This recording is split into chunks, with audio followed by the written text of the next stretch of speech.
It's a rainy day here in Texas, and while it's not raining right now, let's take a quick walk around the garden and show you guys everything that's growing right now. Last month we had started a lot of new warm season crops. A lot of stuff was just coming into maturity, and now I want to show you guys anything new, all of these updates, and I'll show you guys what's going again in case you're new to our channel. Hey, what's up? My name is Brooke, and I've been a Texas Master Gardener for 2 years, and we've been gardening for many more years than that. I can't wait to show you our garden because it's always a highly requested video, and so this year I said that every month I would post a brand new garden tour so you guys are always seeing what is latest and greatest in our garden. This time I'm going to actually start at the back of the garden and work my way up to the front.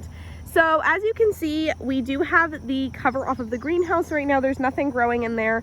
Right now there's nothing even on the shelves other than just some old trays and pots that have nothing in them. We took the cover off after a windstorm sort of blew it part way off, and we just decided we were going to take it off for the summer because we're not going to use it. It gets too hot here anyway, and so we just took it off and we put it in the shed until it gets cool. And then there's our apple tree still doing well. And then up here in pots, which I'm planning on moving these either in beds or in the ground. I think I'm gonna move them into beds. I have a few tomato plants. These are those micro dwarf tomato plants that I've been growing. So there was 5 of them. I've already moved 1, but I need to move these other 3. So the first 3 in the black pots here are fat frog. So they are these really pretty yellow cherry-sized tomatoes. We've been harvesting a lot of these, and they're really, really good. So as you can see, it's sort of rooting all over the stem because it's sort of fallen over, which is what happens with tomatoes. They root on the stem like that when they have contact with soil. So my plan is I really just need to move them and get them put in and put them up in cages. And then in this last pot here, this is an ink spot tomato. So these are purple. They're almost like a purple reddish color, like this. Also very good. They seem to be slightly smaller than the fat frogs, but still really, really good. And I need to move this one as well.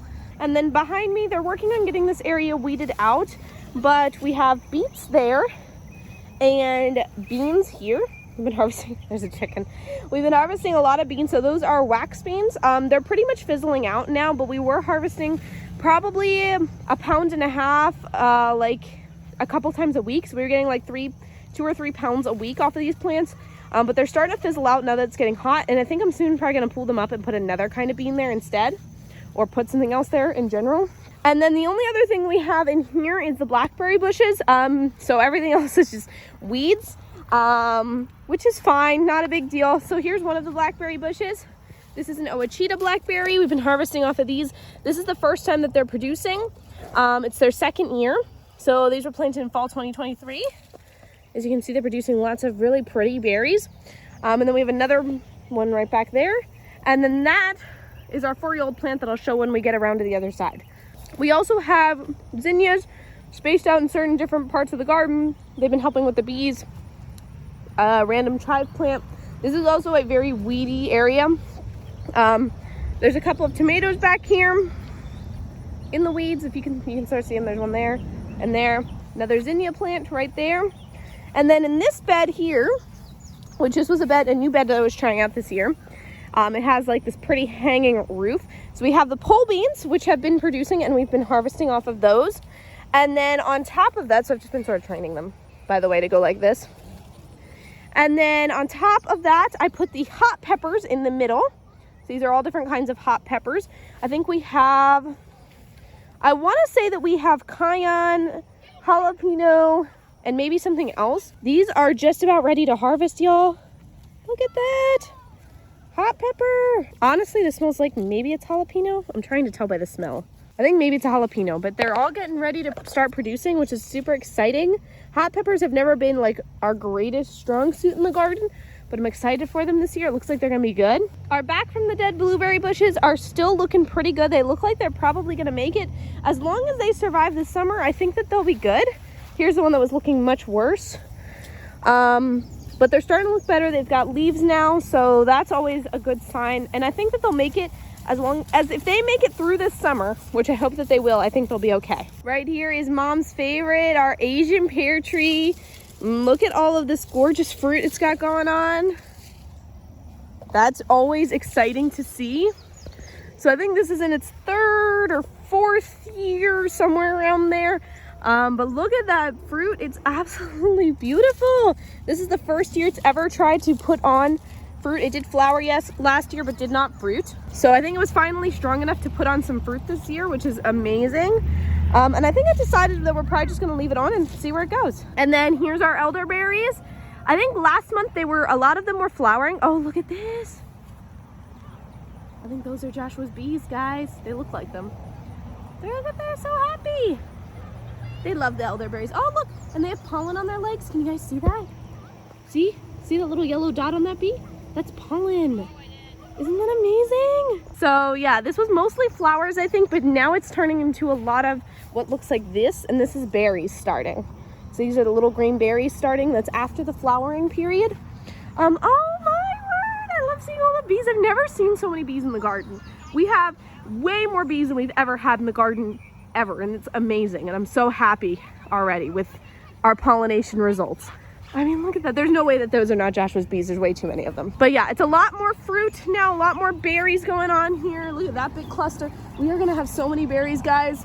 And don't worry, I'm gonna be giving you all lots of recipes to try. So yeah, I'm so excited. And this is all from like these really big ones. There's only 2 of them. There's one here and one over there. And there's only 2 of these really, really big ones. And so that's always so exciting. We had our first harvest of elderberry last year, and this is gonna be an even bigger harvest. I'm not even sure if I'm gonna have to go out and forage for berries like I normally do. Right here near our elderberries is this trellis. This is a new trellis that I'm trying out this year. And I decided to do cucumbers on one side because a lot of people said that if you put cucumbers on these, it bends the frame. And so for sake of trying this out, I decided, okay, we're gonna put cucumbers on one side. And then on the other side, because I had gotten this trellis for my loofah that I wanted to do this year. And so I had to at least put loofah on one side. And the loofah is actually doing really good. This is the loofah right here. So it's climbed all the way up to here. And there's loofah plants all the way down this trellis. We got one here, one here. So that's really, really exciting. There's some loofah laying down there that I can bring up towards the trellis then too. I'm excited to maybe get our first loofah harvest ever. So I actually got the loofah seeds from a friend who had given me a box of loofah that she had left over from last year. And so I had taken those and I harvested the seeds from them, and that's how I got these loofah seeds. And so I'm very excited. I like getting the seeds that were already used in Texas because I feel like that they just do better. And then here is our pickling cucumber plants. Yay! I have other cucumber plants, but these are the only producing ones right now because they were planted the earliest. And so these are the ones that you see that we're harvesting from in the harvest videos. There's one down there, right here. And so I need to take all this plant and put it up on the trellis. But there's probably quite a few plants here, and they've started working their way up the trellis, which is nice. I just need to train them a little bit more. It is starting to bend this netting down, but this netting is not what I'm testing, because if this netting breaks, this netting's pretty cheap and easy to replace. I am testing the actual frame strength of this trellis with these cucumbers. Next up is everyone's favorite Swiss chard plant that is being eaten. So I have not actually had the chance to diagnose this and figure out what was going on. To me, it looks like probably some sort of calipater, it's fairly easy to treat. I probably need to come out here at night and check it, because a lot of times you don't see these things until night. But it does look like calipater damage possibly. I don't see any aphids, so I'm thinking calipater. But it's not really a big deal. This plant has survived much worse, and we'll take care of it probably soon. I'm just hoping that I don't accidentally eat a calipater in my chard. Next up is this bed of pepper plants. So this is a bed of a couple of pretty bell pepper plants. I forget what, I think they're either red or green or something. And then because we had some extra space here, we also threw in I think this is a zucchini or a squash plant of some sort. You can tell I don't label things. And then in the bed neighboring it, we have zucchini. This is definitely a zucchini right here. Zinnias, which by the way, the bees love these zinnias. They've been really enjoying them. A couple more bell pepper plants. I think that's it so far. This was used for onions earlier in the year, and I'm glad that's starting to fill out with some warm season crops. And then in this grow bag right here, I have a tomato that needs staked up. We still have not caged any of our tomato plants, even though we have all the cages, which by the way, I'll leave link down below. We built these $2 cages last year that worked amazing, and I want to use them again.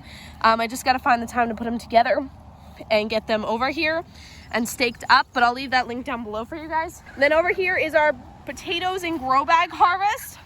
I need to put more straw on these because they're actually still doing sort of okay, and I don't want to harvest them yet because they are still doing okay. So I don't want to really touch them yet. I want to just add more straw and see if we can get more from these. And then in the bed, there's a bed behind these grow bags that the potatoes are sort of covering that has a zinnia plant and it has an eggplant. And otherwise the potatoes are just sort of laying in this bed, so I've been procrastinating planting anything else in here until we get the potatoes out because they're just gonna, you know, block it, see what I mean?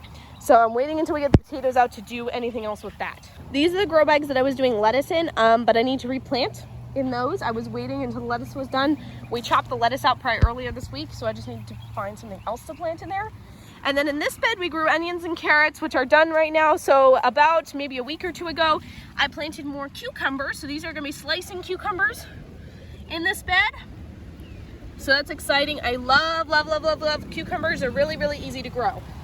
And then here's a tomato in a grow bag. So I have these 10-gallon grow bags, which by the way, I love these grow bags. I actually just got more that are on their way. I'm not sure what I'm gonna plant in them yet now that it's getting so late in the season already, but I couldn't pass up. They were on such a great deal, so had to grab more grow bags, but I got more of the 10-gallon ones. I did get them in a different color though because I wanted to see what the difference was. We have a lonely zinnia right here. We just sort of have zinnias spread out all over the garden this year because we had so many. We've got pole beans, more pole beans. Pole beans, another easy one to grow. This is a Roma tomato right here. A huge, massive zucchini plant. You can see it there. I'm honestly wondering if this isn't 2 zucchini plants, but I was pretty sure there was only 1. So here's all the flowers on the inside, which by the way, the bees have been loving these flowers too. Love, love, love, love, love these flowers. And then here is another tomato plant, which I need to cage up so bad. There's like 2 here. There's 1 here and 1 there. And that one is a Roma. I'm not sure on the variety of this one. I think it's cherry. I think I see some cherry tomatoes, and then there's another Roma tomato back there. Here we have another eggplant. Yay, I'm so happy my eggplant made it past the baby stage this year, which is so exciting. I don't know why eggplant was one that I was worried about, but these are actually really cool. We have nasturtium, a random volunteer potato plant, a couple more random potato plants. I think that's cantaloupe, and then this is cucumber back here. So I planted cantaloupe and cucumbers in this bed as well to grow out, because we also had a lot of like radishes and stuff in this bed. So, you know, and then here's some radish seed pods that'll be harvested soon. All right, next up, this is this dwarf tomato that I had in that, you know, the pots of tomatoes I showed you close to the beginning of the video, and I said I had moved one. This is the one I had moved. So this is a dwarf kookaburra tomato. I've been getting some fruit off of it. This will be my biggest harvest, which I'm gonna probably film a garden harvest right after this because I've seen a lot of stuff that needs to be picked while I was doing this. So this is just a little tomato planter that I've been trying out. And by the way, if you all are looking for some high quality metal beds, I have been using Veggie God for probably close to 1.5 years now. Absolutely love them. This is one of my oldest ones, and you can see it still looks brand new. And to make it even better, I have a discount code for you guys that you can use. So make sure you check the top of the description if you guys want to grab some of these. They'll also help if you live in a more of a northern region. You can start earlier in the year and continue to have plants even later than normal because it's going to keep your soil warmer. So yeah, highly recommend. Very high quality beds, probably gonna last you a good 20+ years, which makes me very happy and very well worth it. And then I've even added 2 more to the garden this year. So I have that one, and then I have another one down back further that I haven't planted in this year yet. As you can see, I got more beds than soil this year. So some of them are just gonna have to wait until fall. I have quite a few beds. I've got this one that needs filled. I've got that one, which is okay. But yeah, I really like their beds. Definitely check them out. Like I said, link in the top of the description. And then in this bed, this is where we had a lot of the onions that we had growing. And now that we've pulled the onions, Jonathan wanted to use this bed to plant some of his sweet corn in hills. So this is his sweet corn. And if you guys don't know how to plant sweet corn in hills, or corn in hills in general, I'll leave a link to an article that you guys can read on that down below. But if you plant your corn in hills, you don't need a huge field of it, which makes it very good. You can plant them in beds and bags, whatever. This is a little bit weedy, but he has this corn in here, which is very nice. And then obviously we have the grapevines. Ooh, so exciting. So there's the one grape. This is the one grape that's producing fruit. Here's what they look like. Let's see. They have a lot of fruit on them. It's just a matter of if I can find it or not. It's still looking pretty good. I think we're gonna lose some of the fruit, which was to be expected. So see, some of it's doing this, where like it gets all crumpled up, almost like a raisin. But so far, a lot of it is still looking pretty good. It's still on the smaller side, which I expected for something like this. See, it's doing this, where it sort of turns brownish, which is okay. I'm not sure what that is, but this is our first year really having grapes, so I'm not sure yet on a lot of this stuff. But we'll have to see, because there is still a lot of green on here, so I'm thinking we'll probably still get some. But if anyone, you know, has any more knowledge on grapes that wants to share in the comments, please feel free to. But so far, the vines themselves are extremely healthy. I don't see any like signs of disease, sickness, anything like that. This is the main stem of it. You can see how thick it's gotten. But a lot of these grapes are only in their second year, for them to have so much growth on them is amazing. This is a random planter that I just put some weird things in spring. So we have a tomato plant, one tomato plant, potato plants, which I know you're not supposed to put together, but hey, again, this was just like, I had an extra seed potato, I had an extra tomato seedling, that kind of stuff. A zinnia, which by the way, the bees love the zinnias. And there's a marigold down here too. So it was pretty much just like when I had extra of something that I needed to put somewhere, it went in that bin. This bin hasn't been doing amazing, and I think for one reason, it gets a ton of shade here. And all of these plants, except for the potatoes, like the sun. Love, love, love, love, love the sun here. So I think it's in too much shade, so maybe I won't use that for stuff that wants a lot of sun next time. Then in Joshua's pallet beds, you can say hello to the chickens and the turkeys and the geese you've probably been hearing the entire time. In Joshua's pallet bed, we also did have onions in this, but there's no more onions in it anymore.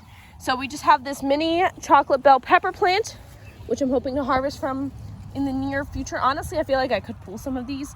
I'm waiting though. I think the cat keeps getting some of the peppers too. And then we have a zinnia. And then when we pulled out all of the onions, Joshua put in some of this Swiss chard that he started. So we got some here, and some here. I believe that this is the Fort Hook Giant variety, just like the other one that we have down there. I like this stuff. It'll survive through the summer. So you can have greens all summer, even if you live in a hotter climate. This bed doesn't have anything in it. And then this bed is watermelons. And I believe this is cantaloupe. I'm pretty sure that this is cantaloupe. Again, we don't mark stuff a lot of times. But watermelon, watermelon, watermelon, and then I believe cantaloupe. Hi, Tommy.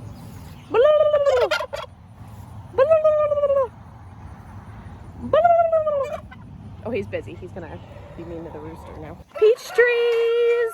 It's time to show the peach trees. I think some of the peaches are actually starting to turn color. Not on this tree, on another tree. So there's the peaches on this tree. This tree is an earlier or a later variety. So the peaches on this one, you can see them back there. These are smaller than the other tree, as to be expected. There's lots and lots of peaches on this tree. This tree is huge, ginormous, bigger than the other tree, which is surprising considering. And then this tree is the one with the fruit that's probably soon ready to pick. So we've got all that up there. Like, I feel like that some of this, oh yeah, that's actually ready to pick. Ooh, guys, watch my latest garden harvest. If I've already posted, I'm gonna leave it linked down below because we're gonna harvest some peaches. Oh, I'm so excited, and they're actually pretty big. This is, you guys know this is our first year harvesting peaches? 4 years. 4 years of hard work for this. 4 years. Anyway, there's a bird nest there that sort of, they put it in the middle of the peaches. I don't know why. We have so many peaches. Yes, some of it has like the black spots on it, which is, it's fine. You just peel the skin off and you can eat it anyway. But how exciting. Oh, I'm so excited, guys. There's so many. Look at all the fruit. Look at all that fruit. Okay, this tree's getting harvested today. For sure, getting harvested. As soon as I'm done here, this tree's getting harvested. Oh, I'm so excited. I'm gonna need like a ladder or something. I cannot reach all this. And then over here is where John has planted his popcorn. So I don't know. I believe that is the popcorn. It's a little wet in there. But he's also planted this in hills. So you can see where he has the corn planted. It is very wet over here right now. We had a lot of rain the last couple of days, so That's why you see all the puddling water everywhere. But this has to be like way far away from the sweet corn or also cross-pollinate. So we have it all the way over here near our cows and bees. And in that field right there with Joshua's bees is watermelon. There's also zinnias in there too, but there's watermelon. Joshua is weeding around the plants, but he's not weeding this whole field. So, and I'm not going in there to show you. So believe me, don't believe me, there's watermelon in there. I've probably shown it in other videos. All right, so here's our plum tree that we never show because it's normally like this, covered in the Texas native weeds. I'm honestly surprised that it's lived this long. I really am, because we literally do not take care of this tree like at all. We never come over here or anything. Every like once in a great while, probably like 2 or 3 times a year, someone will weed eat this area and mow this area, and it'll be free of weeds for like a little bit. But there it is, and it's actually doing really well. It looks amazing. I'm honestly surprised it looks better than some of the plants that I have been taking care of. So all right, so this area was recently weeded, which is why the mess. They recently actually got it all weeded up and ready to go. So this is the 4-year-old blackberry bush. There's some Johnson grass back in there. And that is just like a patch of like probably 20 some zinnias. That's where we had them last year, and they just came back like crazy and we couldn't move them all. So whatever, right? They're feeding the bees. I'll just leave them back there. I'm not even using that place anyway. So this is the 4-year-old blackberry bush, and we've been harvesting like crazy off of this. And as you can see, there's so many blackberries. We need to harvest more. But it's about this time that you guys are going to see a lot of this new growth on your blackberry bushes. And this is good. You want to leave that stuff because that's your fruiting branches for next year. So once your blackberry bushes are done with these fruiting branches, they're going to die. And these will continue to grow the rest of the year, even bigger and better than your last ones. And those are your fruiting branches for next year, which is exciting. So don't be alarmed if you see a lot of your blackberry bush dying after it fruits. This is totally normal. All the fruiting branches are going to die. And then in this bed, we haven't added anything else, but we were able to get around to weeding it, which is a good thing because it needed weeded really bad. This squash plant has squash bugs, so I'm gonna bring somebody down to take care of that. But it does also have flowers on it. So maybe we'll get some squash out of this. So far, I haven't lost any plants to squash bugs. It's just the matter of getting someone down here to take care of them. Look, see, there's one. And then we also have eggs. So I'm going to bring someone down here to take care of this. It takes a little while, little time. The pepper plants need a little TLC. After they were weeded, I realized it could just be because there was a lot of weeds in here and they were really high. But they need a little TLC for sure. I mean, look at this. I think I'm going to start with just like maybe a dose of magnesium sulfate. That is not a purple beauty bell pepper. This was supposed to be a purple beauty. This happened to us last time, or a couple of years ago, where we got all these purple beauties from a nursery and they weren't purple beauties. I think it's happening again. And this isn't even the same nursery. That's crazy. That's not a purple beauty. What do you know? Okay, so these are all supposed to be purple beauty, and that one is definitely 100% not. This is white patty pan squash. There's 3 of them. Definitely need someone to take care of the squash bugs. I see eggs. Lots of eggs, so we definitely need to take care of that. And then in this bed there was garlic, which they pulled up when they weeded. We got some garlic. There was also a underground critter in this bed in particular, which is why it's such a mess, digging up the garlic. So we lost a lot of the garlic to them, which is sad, but it happens. And then we have celebrity tomatoes. I think that's it. We really need to plant out the rest of this bed, but once we finish getting it weeded, we will. It's finally weeded to like a safe, like they're not choking plants out anymore. But this area was extremely weedy, like so weedy. I think it was just because we didn't have a lot of plants in here and we just weren't taking care of it. Like the other ones were more important to us than this area. There's nothing in that bed, so I'm not even worried about that right now, although we'll probably take care of that soon. And then our meat chickens. They're on the other side of the fence. Dad put the rose bush. He made it very, very small and thin, but it does still have some pretty patches of flowers over here. In the herb garden, or in the front of the house garden, we've got parsley. This is a pretty easy one to grow. I think we've been growing this for like the last 2 years. Super easy to grow, great in soups and stuff. A zinnia, because of course we have so many of them. And then we have the tansy, which has grown enormously. And there's tons of those pretty yellow flowers to grab. comfrey, which seriously, I just need to split this thing. That's one plant, one comfrey plant. Yarrow, that's one plant, but it's gotten much bigger since last year. Bergamot, which we thought was dead, but it came back, so that's always nice. We don't really use it for a lot. I was hoping to get like flowers off of it because it's supposed to be like a heat tolerant lavender sort of, but we have not gotten flowers. It's been like 3 years, so I'm hoping maybe we'll get flowers this year. Echinacea purple coneflower. This is a Texas like native, so this thing grows like crazy here. It does really well. We're getting more flowers than we ever have off of it, which is great. Also the bees like echinacea or purple coneflower. You can use the entire plant to make like tinctures and stuff. So love echinacea. Grows really well here. If you're in Texas, do purple coneflower, totally worth it. Feverfew, this is also one that's actually done pretty well here. You do have to watch though, because feverfew discourages pollinators from your garden. So it does not bring them in, it actually discourages them from coming in, so just keep that in mind. And then of course we have the oregano back here. This has also been doing really well here in Texas, and we use oregano like crazy, and we have not had to buy oregano since we've planted this, so it just gets bigger and bigger every year. And then lastly, the peppermint, which also tends to get thicker and bigger every single year. It also likes to come outside the bed. So you see that log that marks the bed? It likes to come outside the bed, and I like to pull it up, but it keeps coming outside the bed, which tends to be the case when you put peppermint in the ground. So just keep that in mind. Peppermint's going to take over any space that you put it in, and I don't care if you have a black thumb, you are not going to kill this. And then of course we have the pretty lilac bush, which did bloom this year a couple of times actually.